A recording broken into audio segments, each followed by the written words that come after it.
Compañeros, feliz inicio de semana. Quiero que nos detengamos un momento en el precio de Bitcoin para ver qué es lo que está pasando exactamente y hasta cuándo puede ser que sigamos cayendo para continuar un movimiento alcista, o si es que estos son los máximos que vamos a ver en el corto plazo y vamos a intentar nuevamente irnos a una zona de mínimo por debajo de lo que pueden ser los $20,000. La respuesta, por ahora, en el análisis técnico es bastante sencilla. En esta confluencia de soportes en los 20.900 es en donde muy probablemente, previo a la publicación del IPC del día martes, mañana, vamos a realmente encontrar la zona de soporte que muy difícilmente se puede romper. Lo que pueda salir en el dato puede definir lo que va a ser la tendencia para el corto y mediano plazo en el precio de Bitcoin. Mientras que para el día de hoy, lo que podemos ver por análisis técnico no nos dice mucho. Pero lo que sí nos puede decir es el miedo que está encontrándose previo a un día tan importante como es la publicación del IPC y más en esta oportunidad en donde la Reserva Federal se ha vuelto totalmente data dependientes. Y si nosotros somos totalmente dependientes a lo que haga la Reserva Federal referente a los tipos de interés, entonces estamos condenados a que las expectativas del mercado hagan subir o bajar el precio de Bitcoin dependiendo de la publicación de ese dato. Se esperaba que eso no fuera a afectar tanto en el corto plazo, pero bueno, ya vamos a tocar nuevamente lo que van a ser esas noticias fundamentales más tarde. Enfoquémonos en el análisis técnico. Tuvimos, y lo estábamos comentando la semana pasada, que esto era un probable hombro cabeza a hombro, estando en la parte superior de lo que había sido este rebote alcista. Vamos a dibujarlo un poco mejor. Se podía especular que pudiera tener una reversión muy importante el precio de Bitcoin siempre y cuando se rompiera la zona de soportes, lo que se conoce como la línea clavicular, que fue testeada 3 veces, 4, 5, 6 y ya justamente el 8 de febrero no aguantó más y se perdió. A partir de que se rompe a la baja esta figura técnica, la probabilidad más alta es venir a buscar su objetivo, que es lo que se llama la distancia que hay desde la línea clavicular hasta la cabeza, lo cual me proyecta una coincidencia que es bastante interesante, por lo que muy probablemente sea muy difícil que podamos caer al menos hasta el martes por debajo de ahí, y son los $1.900. No se ha cumplido el objetivo, pero no descarto para nada que durante el día de hoy esa sea la probabilidad más alta. El punto más cumbre para poder saber si eso se va a dar o no, ya por lo que se puede hacer algún tipo de operativa intradía, es ver que se pierdan nuevamente estos mínimos que han quedado atrás. Justamente los mínimos de los 21.422. Si se pierden los 1.422, muy probablemente buscar los 21.000 o 20.900 sea la probabilidad más alta. Mientras tanto, ni siquiera pudiéramos decir que vamos a tener un rebote alcista, o por lo menos no es lo que se puede ver justamente con la apertura de hoy, día lunes. Habíamos tenido un fin de semana bastante lateral y bastante angosto. Yo pensaba realmente que íbamos a tener un lunes de rebote alcista para luego seguir cayendo, luego de la publicación o minutos antes de la publicación del resultado, pero ni siquiera pareciera que fuera a dar la oportunidad de retestear la directriz de los $22.700. En conclusión, la probabilidad más alta es que se tenga que esperar a romper los 21.400 para luego ver rápidamente cómo se buscan estos mínimos de los 20.900. Antes de eso, no creo yo que pueda darse un escenario de ese tipo. Y exactamente esa misma figura la tienen casi todas las criptomonedas. Vamos a repasarlas muy rápidamente para luego caer en el análisis fundamental de qué es lo que podemos esperar a partir del día martes. En el caso de Binance Coin, si se dan cuenta, la línea clavicular era un poco más amplia, además ni siquiera estaríamos hablando de un hombro cabeza a hombro, sino simplemente una línea de tendencia alcista bastante acelerada que se perdió en el mismo momento del 8 de febrero junto con lo que hizo Bitcoin y todas las criptomonedas. Podemos ver que el área más importante que ahora debería estar defendiendo el precio es esta, la de los $305. Mientras no pierdan nuevamente en los $305, no es muy probable que venga a buscar la siguiente zona de soporte. Y también aquí podemos ver el retroceso del Fibonacci del 0.382 en los 293 Y justamente esa viene siendo la mejor zona para ya sea cerrar cortos. Igual esto no es un canal de asesoría financiera, pero sí la idea es que no es muy probable que vaya a romper soporte sin simplemente detenerse al menos momentáneamente en ellos. Entre los 295 y los 293 es donde muy probablemente hay una siguiente zona de soporte que tuvo suficientes convergencias en el pasado, como por ejemplo aquí soporte, resistencia, soporte antes de seguir adelante, y actualmente no sería descartable pensar que se va a detener en esta zona, y si no, de una u otra manera, por ser ya una caída importante hasta un retroceso de Fibonacci, puede que ahí encuentre algún tipo de soporte momentáneamente. Para el caso de Ethereum, este sí tiene más parecido al Bitcoin, este sí puede dibujarse incluso algo parecido, con una línea de tendencia que no es tan acelerada y se rompe en el mismo momento. El retroceso del Fibonacci en este caso está más abajo de la toma de beneficios de lo que viene siendo la distancia de la pérdida de este soporte. Vamos a decir aproximadamente los 1425 es el cierre de la toma de beneficios por la pérdida de esta figura técnica. Y el retroceso del Fibonacci en el 1396, o sea que prácticamente es esta pequeña área de soporte la que deberíamos estar visitando próximamente. Y con Cardano vamos a ver entre los 0.354 y los 0.347 es en donde se encuentran los principales soportes que deberían soportar el precio de Cardano. Si se perdieran, pudiéramos entonces estar hablando de ir a buscar la directriz del gráfico semanal, esta línea amarilla, que coincide con el 0.50 de Fibonacci, de todo lo que ha sido la caída en el 0.3266.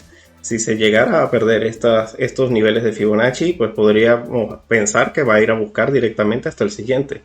Pero adelantarse no valdría la pena. Sería como cuestión de realmente estarlo viendo en una temporalidad pequeña y saber ajustar lo suficientemente bien un stop loss. En el caso de qué es, ahora sí ya vamos a caer en lo que el mercado está intentando descontar que puede terminar ocurriendo para esta semana. Fíjense, todo está bastante sencillo y todo se ciñe a lo que va a ocurrir con el IPC en los Estados Unidos. Para el día de mañana vamos a encontrar lo que es las partidas del IPC y los ingresos reales de los trabajadores.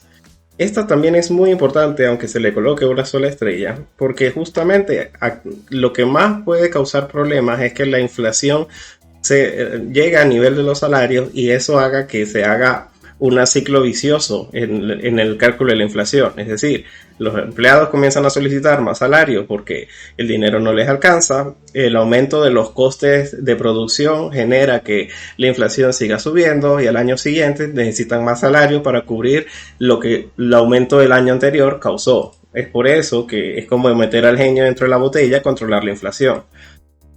Aquí es en donde muchos operadores tienen sus ojos puestos y no está para nada desubicada esa idea. Pero lo que todo el mundo ahora teme es el cálculo de la inflación. Y es que hay un problema. Se cambió el cálculo base de cómo se estructuraba el cálculo de la inflación. Se cambió la cesta de productos que se miden y cuánto pesa cada uno de esos productos, tanto en Europa como en Estados Unidos. Y eso ha generado un cambio en lo que fue el dato del mes anterior que se revisó al alza y las expectativas de lo que va a ocurrir justamente ahorita en febrero con la publicación del mes de enero. ¿Qué ocurre? Si recuerdan, teníamos una inflación que se publica en enero de diciembre del menos 0,1 y actualmente está en el más 0,1. Y ahora estamos viendo que la inflación mensual se está calculando en el 0,4. Recuerden ese gráfico con el que voy a terminar el video que siempre les comento sobre cómo la inflación mensual se especula que va a terminar regresando por debajo del 2% en julio de este mismo año. Bueno, todo eso se está yendo al garete en base a este cambio en la cesta de los productos en los cuales se basa el cálculo de la inflación. Y eso es bastante problemático. Ahora bien, ¿dónde terminaría? ¿Cuál viene siendo exactamente las claves de lo que podemos ver en la inflación? Que queden por encima de lo esperado. Porque el mercado de alguna forma ya se ha estado cubriendo y por eso es que se ha estado cayendo anteriormente con estos datos, aunque las caídas realmente comenzaron desde la publicación del dato del empleo demasiado fuerte. Pero lo que puede terminar de rematar el mercado es ver que se cumplen por encima de lo esperado la IPC subyacente o la IPC mensual. Bueno, de todas maneras las demás afectarían, pero las que más gravemente pueden afectar es que la IPC mensual y la subyacente comiencen a salir por encima de lo esperado, aun cuando ya se espera que sigan subiendo una barbaridad. Vamos a revisar nuevamente ese gráfico para que entiendan de lo que estamos hablando. Este gráfico que siempre les estoy comentando. Fíjense, si la inflación comenzara a salir en el 0,4, que es la revisión de enero, estaríamos hablando de que la inflación anualizada pudiera estar quedando en el 6,74. ¿Cuál es el problema con esto? Que si la inflación mensual no remite con fuerza, evidentemente, fíjense que nunca terminamos de caer por debajo, nunca se alcanza la meta del 2%. Cuando estábamos viendo esos escenarios tan bellos en donde la inflación subía o bajaba alrededor del 0,1, el escenario para el mes de junio, y era lo que habíamos estado hablando, ya alcanzaba un punto por debajo la anualizada del 1,18%. Eso era lo que el mercado estaba cotizando al alza desde comienzos del año, que la inflación mensual estaba dándole todas las pistas a que muy probablemente la Reserva Federal pudiera incluso cumplir su objetivo este año. Ahora, con este cambio de cálculo y estimando que la inflación salga en el 0,4, esto es muy bajista. Esto es muy bajista porque significa que vamos a estar por debajo de lo que cotizan las tasas de interés en mayo. Y eso diciendo que alcanzan a subir las tasas hasta el 5,25%. Y como ya para mayo, es decir, en la subida de marzo ya vamos a estar alcanzando el 5%, podríamos entonces estar hablando que en la próxima reunión suben 0,25 más, y eso ni siquiera está descontado por el mercado, pero si lo hicieran estaríamos hablando de que pudiéramos entonces ya estar en mayo por encima de la tasa de interés por encima de la inflación anualizada. Pero es que igual nunca se alcanza el 2% en todo el año. Esto es grave y esto es lo que el mercado no ha descontado y puede comenzar a descontar a partir del martes.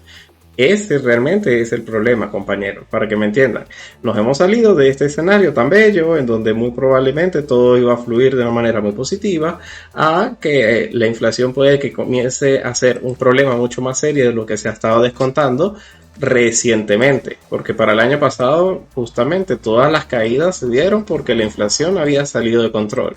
Y este año, aunque la inflación no haya regresado a su curso, las expectativas, y recuerden que es que el mercado se mueve por expectativas, por lo que espera que ocurra en el futuro, no por el presente. Ellos esperaban que ya el techo de la inflación se había tocado, y hasta ahora eso parece, pero también se descontaba de que iba a desacelerar con casi la misma fuerza que con la que subió, y que muy probablemente ya para mediados de este año, muy probablemente estábamos hablando de que se estaba viendo el 2% de inflación anualizada, y ahora no parece ser ese el escenario más probable.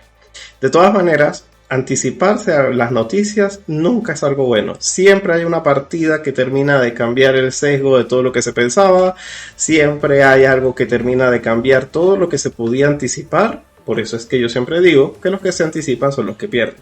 Pero entonces, y ya en conclusión, quiero que se lleven esta idea que es la clave de este video.